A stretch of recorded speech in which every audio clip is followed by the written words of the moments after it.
Hi, Elizabeth. Hi, Julie. How are you doing? Great, great. It's good to see you again.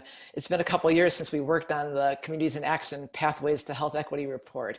When I was with the Governor's Office of Planning and Research for the state of California, both in terms of informing the report, a lot of the work we were doing, and in terms of learning from the report and bringing that into California was really important. And now I also transitioned, so I'm in a new role. I'm with Deloitte, and I would say use and rely on the report quite a bit. We actually have something called the Drivers of Health Practice, which focuses on the social, economic, and environmental factors. So it's really been great, because I think one of the things that we've also talked about is there are specific actions. I think it's a solutions-oriented report on how to start to address health equity, which has been great to have those science-based and community-informed solutions. It's one of the big things, especially with being, community-based, community-informed, especially with COVID. I think there's been a lot of misinformation. One, it's a new virus, and so things have been changing rapidly. And so a big part of it is education, but being able to have those relationships established before the time of crisis, I think is so key to be effective in engaging and continuing to engage people towards solutions.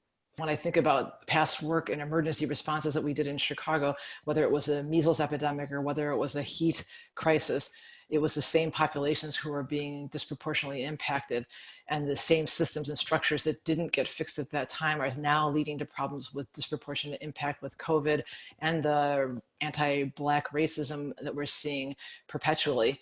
And so I think it's these kinds of systems that we actually break down.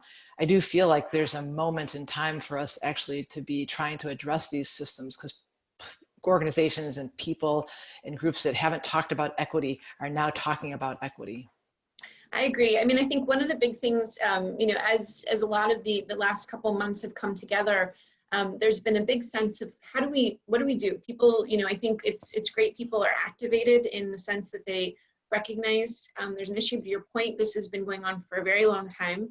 And so, but some people who are maybe newer to this or are just starting to think about ways to address it are kind of like, well, what do I do? Like, what are the actions I can do? I know you guys have been working on the equity principles. Can you share a little bit more about that? The foundation actually released some health equity principles to guide state and local officials in terms of how they could approach their reopening and recovery plans. And so there are simple principles, but really critical principles, like disaggregation of data being really fundamental, because you can't really prepare or respond unless you know who is most likely to be affected or who is being affected. And then the other principle that's really relevant too is really making sure that the community is engaged in the planning and implementation phases. So as the plans for case management or contact tracing are occurring, as testing plans are being put up, is the community engaged in conversation? Are they helping to plan those kinds of activities, and also the recovery efforts? And then the other thing to keep in mind is really calling out structural racism, that these things that we're experiencing right now in the pandemic are a reflection of these systems and structures that have been in place for a long time that have led to perpetual disparities, health disparities. And the only way that we're going to improve on those situations is really by addressing these systems and these structures.